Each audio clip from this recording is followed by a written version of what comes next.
Hi everyone, I received a couple of requests from subscribers to make these Cinco de Mayo maracas, and what's great about them is they actually work. I found this on a website called sheknows.com, link in the description box. Now to make these cookies, you will need some basic sugar cookie dough.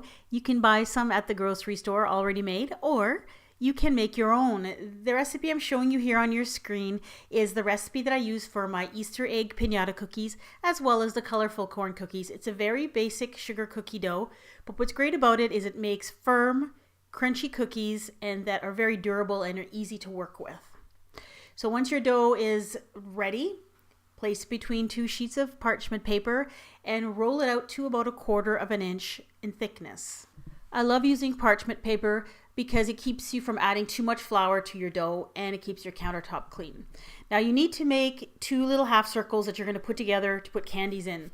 Now you can achieve this by putting this in a miniature ball pan, like a little muffin pan that has round bottoms on it.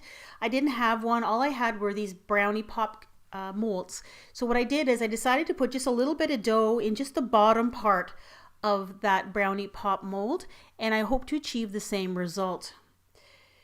So I put little pieces of dough into the bottom and I just kind of pressed it up the sides and try to make sure that the edges were smooth and even, because you're going to put 2 of those together to make a circle after they're baked. Now if you can't find a brownie pop container, you may be able to get these mini muffin tins, and you'll get relatively same results, except the top and bottom of your maracas will be a little bit flat.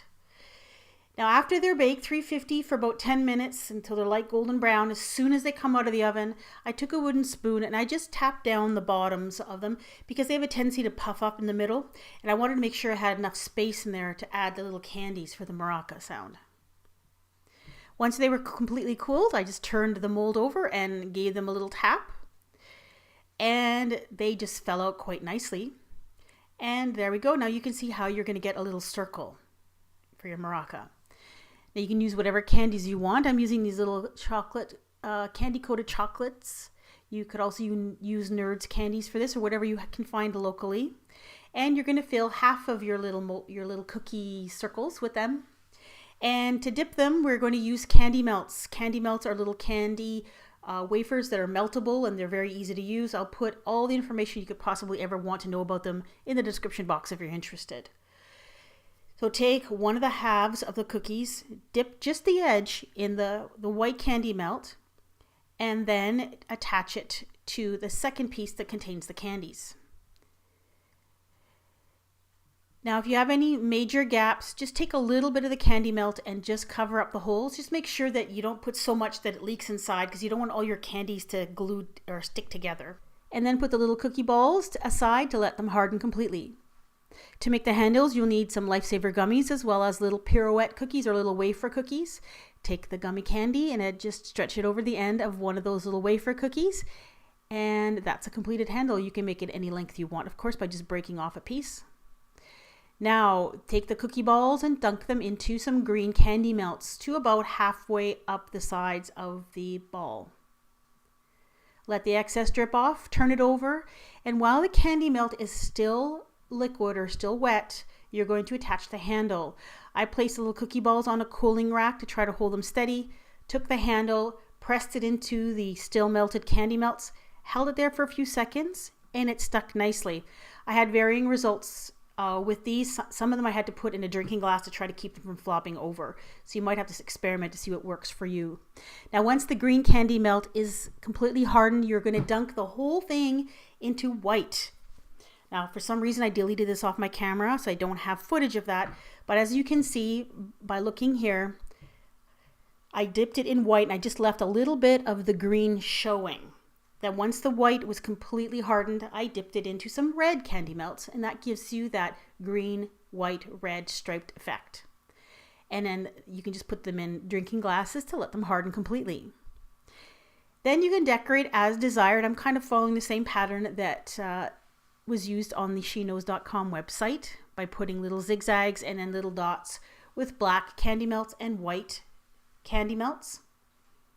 And then you are done. Your completed maraca cookies for Cinco de Mayo. I was pretty happy with the way these turned out. They're not quite as pretty as the ones on the website, but I think the more you make of these, the better you'll get at it. There's one problem I did have with these, however. You need to remind people when you give them these to shake gently, because the cookie balls have a tendency to fall off, and I think that's because that the candy melts don't really have a great bond with the gummy candy. I just don't think gummy candies and candy melts will stick together that well. It did work because you could see that you could shake them, but they did have a tendency to want to fall off. So what I'm going to suggest is that you use a different kind of candy, maybe an actual candy melt itself, or maybe a hard candy like a hard Lifesaver candy, and use extra candy melts to attach the handle and the candy ball at the top together. Otherwise, I was happy with the way they turned out, and I hope you give them a try. A couple of subscribers sent me links to these cookies, and I really appreciate it because this is the way I find a lot of my ideas to make on this channel. So if you find something that you think I would like to make for my channel, let me know by sending me a private message or using the contact me link on my channel page.